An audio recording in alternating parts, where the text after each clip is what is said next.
So I'm here today with Dr. Neil Watt, who is I consider him anyway, a writer and a thinker and a researcher on the Irish country house and a curator. Thank you.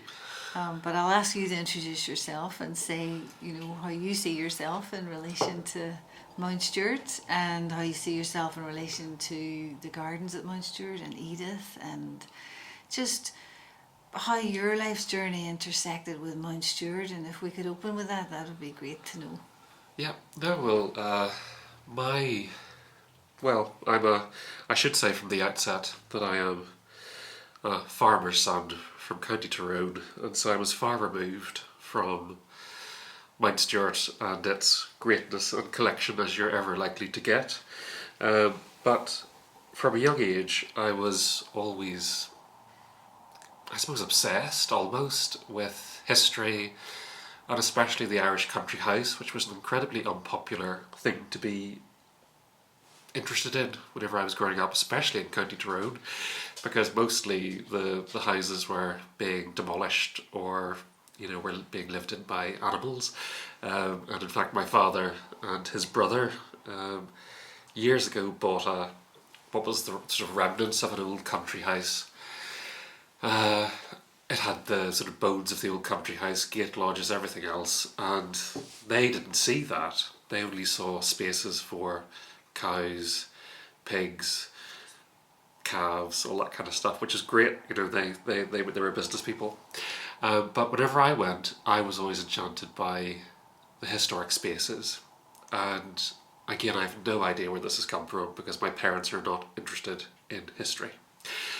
So it's obviously something I've been reincarnated and I'm back from some other land. But yes, those from the worn steps to the different rooms to understanding the geography of these houses, to understanding how they worked, to almost the kind of organic DNA of the houses and how they grew, and I was just always obsessed. And so, unsurprisingly, whenever I went to school, I loved history. And so then I went to university and I studied English literature, which in Ireland goes hand in hand with history. Anybody who loves the Irish country house has to love Somerville and Ross. They have to love Elizabeth Bowen. They have to love all of the good stuff.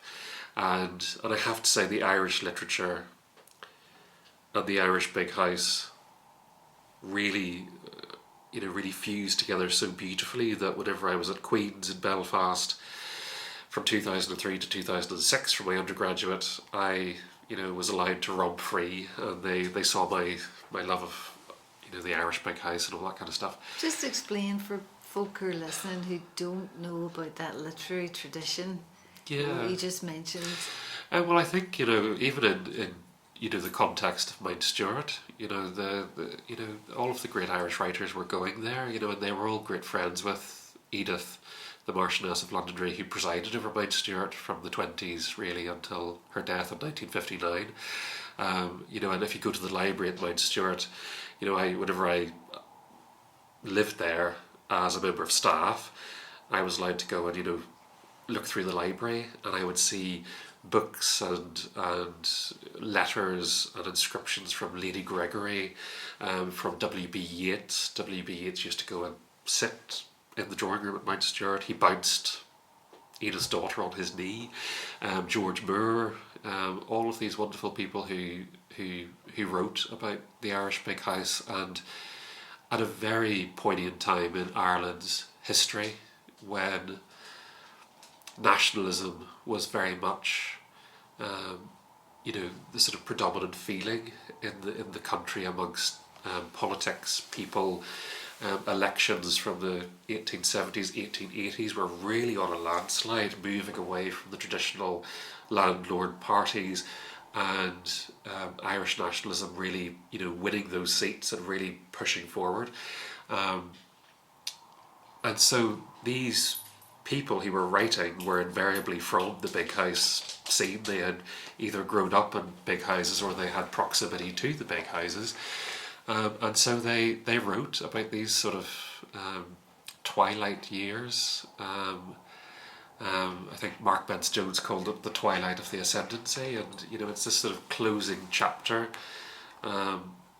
and I think maybe W.B. Yeats is most famous because obviously he visited Lissadell, home of the Gore Booths, and Eva Gore Booth and Constance Gore Booth, later Countess Markovich, were such, sort of freedom fighters in many ways, and so liberal and so political, that whenever he shows this world where they were, sitting in the drawing room of Lissadell and, dressed for dinner and, sort of, what do you say, one beautiful, the other a gazelle,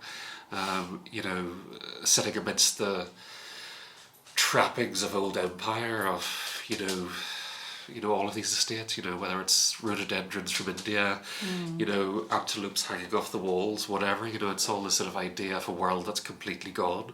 And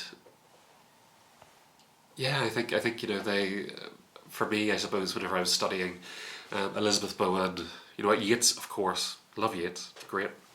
But again, my penchant for females, in only scholarly sense, I should add, is really, Elizabeth Bowen. She writes beautifully about the decline of the big house, and I love The Last September. I've always loved The Last September, her novel, where she describes the very last days of a house called Danielstown in County Cork, where eventually, it creeps closer and closer and closer. Everyone's trying not to notice the change, and then suddenly, bam, the world's gone, the bubble has burst, and the house is burned, and I think, Molly Keane, who went under the literary name of M.J. Farrell, she was another person, part of this big house world, living in Ireland during this change, and writing about this really sort of the vestiges of a kind of an old society which was coming to an end. And I don't know, there's always something really romantic about that. I think there's something that I enjoy about that as well. That it's it almost was kind of for many cases a sort of genteel poverty or something. It was kind of. What is it that attracts you? Is it the sense of an ending, or? Yeah, it's really my kind of natural dramatic tendency, but I sort of I don't know. I think it's just incredibly romantic. I think it's incredibly romantic, and I think I've always been very drawn to beauty in its various different senses, which again is very unusual for a farmer's son. But I am drawn to the literature, to the beauty of the architecture, to the beauty of the content, and even to the sort of escapism of the, again, as a young boy from Tyrone, to walk into a space and see, a kind of global interior nearly. It's sort of, you're immediately transported, and as a child that was incredibly enchanting, and so yeah, so it's hard to know, unless I'm again reincarnated. I don't know. So your PhD was about the country house both in the north and the south. Yes. And do you want to say what your thesis was, or what your argument overall take was? Yeah. So I continued along those lines: the Irish country house, literature, all that kind of stuff, masters, and then PhD. And again, for some unknown reason, I was always intrigued by the women of the Irish country house, because to me, they didn't figure very much in the history books. Certainly in mainstream history with, politics and military history and all that kind of stuff, all the stuff you grew up with. They didn't figure very much, and yet these houses that through my childhood, through different ways, and then through my PhD, I experienced, the women always came out as these incredibly strong, predominant characters amongst the families who were left. They would say, "Oh yes, my grandmother was a formidable force. So my great grandmother was this. My mother was an heiress. Blah blah blah blah. Whatever it happened to be."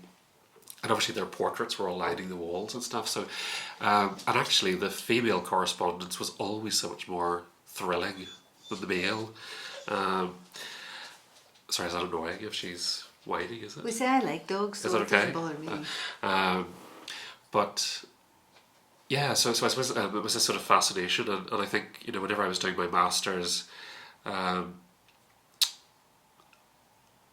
I did a sort of case study on Castle Leslie in County Monaghan. I did a calendar of papers relating to Lady Constance Leslie, who built the Castle Leslie that we know today. That's now a sort of five-star hotel. Um, and there's an incredible portrait of her hanging over the sort of near fireplace in the dining room by De Laszlo. And, she really looks like a scary old, terrifying old woman. And family history has it that she was, but incredibly powerful, incredibly strong, incredibly formidable, which goes against the idea of this angel in the house, domestic goddess, sitting quietly waiting for her husband to return, all that kind of stuff. And so that's why, that sort of fascination with that. And with Lady Constance then grew into the PhD, and I thought, well, Lady Constance can't be an anomaly, being this scary old lady who can, run an estate and run 40,000 acres and buy this, buy that, and dictate what architecture she wants, and, be immortalised by De Laszlo in her finery. And so I went off with a wonderful historian called Dr. Anthony Malcolmson, who was my mentor, and he essentially provided me entree to lots of houses which I wouldn't have gone into. And invariably, in all of those houses, in private archives, the letters and the archives left behind by the women of the family were so rich because they blend a socio-political sense. They bring the two together so beautifully. And so you get a sense of the management of these Irish country houses. You get a sense of how that fits into the wider world around them. You get a sense how they were managed, but you also get a sense of how politics and the outside world were such a part of their everyday existence. And so I decided that I would write about women of the Irish country house between 1860 and 1920, encompassing that sort of final age of Great British Empire, moving into a time of turbulence and change for the aristocracy and the upper classes in Ireland, a time of decline and a time of change to a new Ireland, or the precipitation of a new Ireland.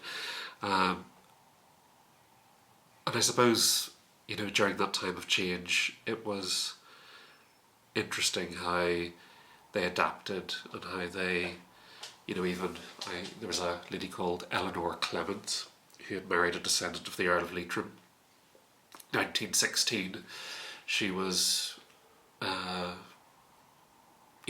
sitting in her rockery, weeding, and she looked up and she could see fire coming from Dublin, and she said, "Oh God, what the hell's that? What's going on?" It was the GPO on fire.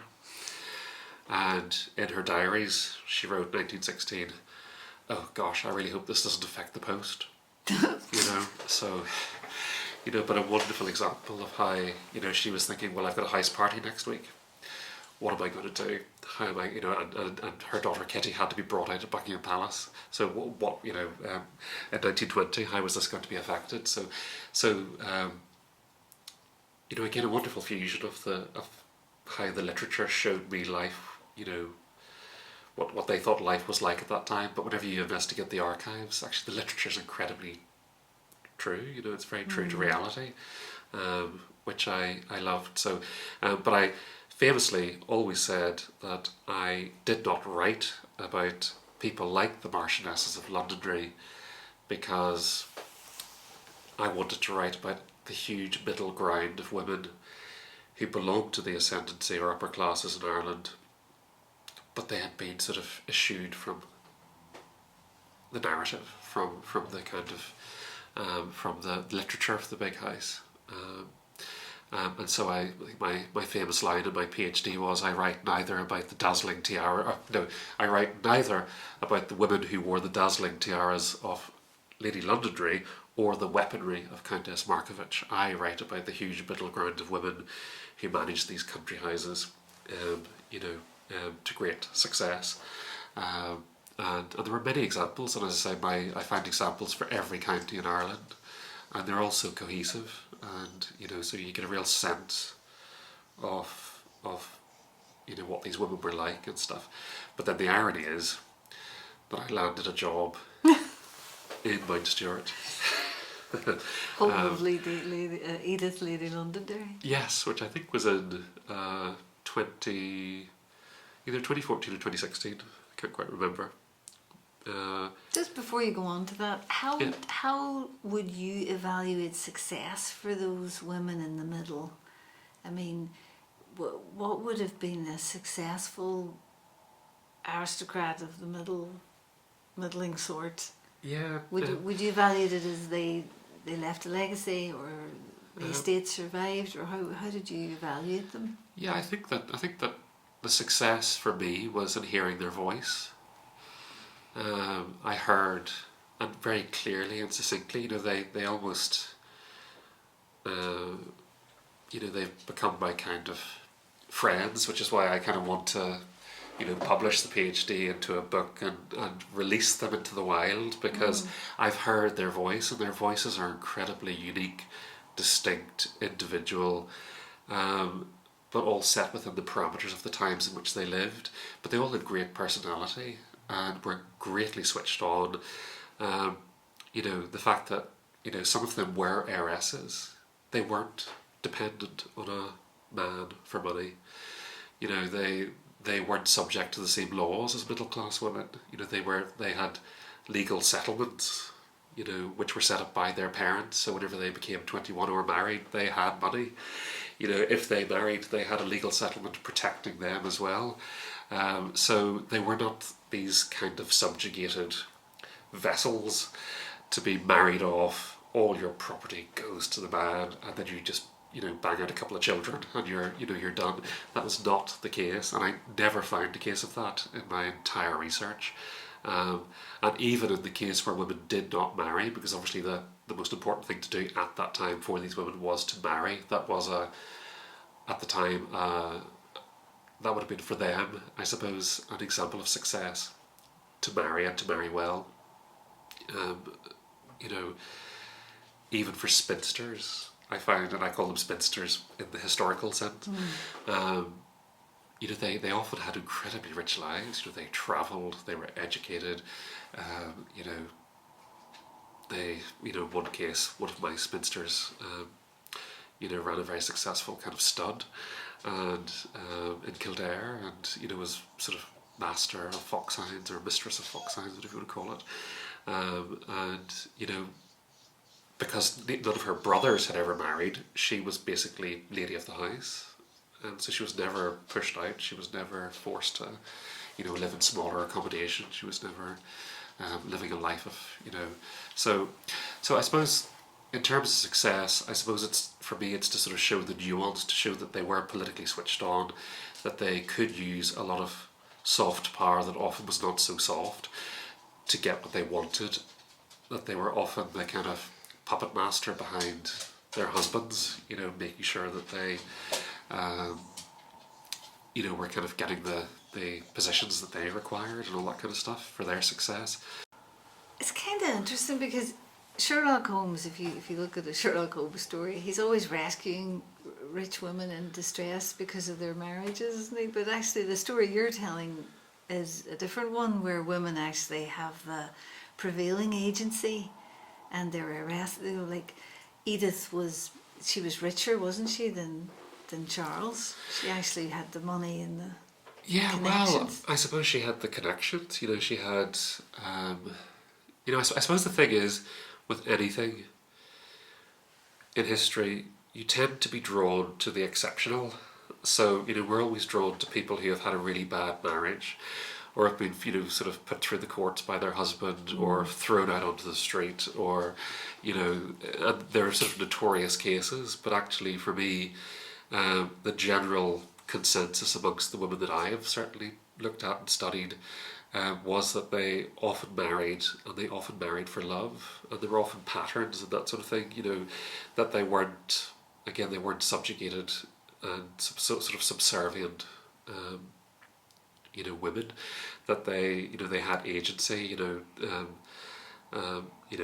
for example, some of my heiresses did not want to marry an eldest son because they were going to inherit a stately home, they were going to inherit their own property, and they needed a younger son who wasn't going to inherit any of that to come and help them to, sort of be a kind of, if you will, a kind of Prince Philip to Queen Elizabeth, Right. to be a sort of support and that sort of thing. And so I have huge examples of heiresses actively going out for younger sons, which, I think people wouldn't really, think of. And, a lot of my marriages that I come across, they are marrying for love. They sort of go, oh, I met so and so at a dance. Oh, he asked me if I would marry him. Certainly not. But so and so, well, he's a bit of all right. I do hope he asks me to dance or whatever. So they're kind of, they're in their diaries. They're writing down their kind of preferences and what they would like and what they want, and kind of what suits them. And I think that's more of the general kind of consensus. That they do marry for love, and they do marry, I suppose, strategically in a way, but the way that any of us probably would. You want somebody that you're going to get on with. You want somebody who's gonna, be, on the same page, and somebody who's going to support you to do what you want to do, and vice versa. So, so I suppose it's as far from that kind of idea of subservience, I think, as you could probably. So interesting. Like, they're free, and it's so very expensive. They have to be heiresses, to have that kind of agency. And yeah, but I think even women who because they obviously had parents who had married with a marriage settlement and had apportioned money for their children prior to their births in legal settlement, even people like, Countess Markovich, she married for love, she had a settlement, she, prior to her even conception, her parents would have provided for her and her sister, and there's lengthy negotiations in the archives of her and Casimir Markovich's sort of pre-marriage settlements, and her writing to her brother Jocelyn, going, oh God, Jocelyn, we only have so much, we need X amount to live, we promise we'll only have a small family because we can't afford a big one, but we do wish to pursue our art, so it's really important that we live in Paris or whatever, and but they do have, it's like prenups kind yeah, of thing. yeah, but it was very sensible, and it was very thought out, and and for the most part the families tried to make it work. Her brother Jocelyn, I think there was a bit of worry about Casimir's pedigree and whether he was kind of letting on that he was some foreign count or whatever, but So- I think by the by that all went to the side, and she got who she wanted, which is, again, for the most part, is what I have encountered. So, you've talked about salon culture. You have all these great writers and so on coming and enjoying the country life experience, country house experience. Why were they so into the Celtic twilight idea? What in your opinion, why was that mystical theosophy, that whole fantasy, really? Why do you think they were so attracted to that? Oh gosh, good question. Edith has this Tiernan Og where Yeah. she creates a garden that's really a mythical kingdom from ancient Irish myth and legend. It's a non-trivial commitment they have to this idea of the Celt, whatever that is. Yeah, I suppose. I mean, I suppose the literary revival, it was, kind of a, was it a response to the kind of changing political, attitudes of the time? And often, people like the aristocracy or whoever are probably, they're often the ones who are pushing culture and pushing what's fresh and what's new, and they've got money to do things, and they've got money to be patrons and everything else. So it did seem to be a sort of genre at that time. But yeah, I'm not entirely sure why. Yeah, well, I Yeah. just wondered if you had an idea about that.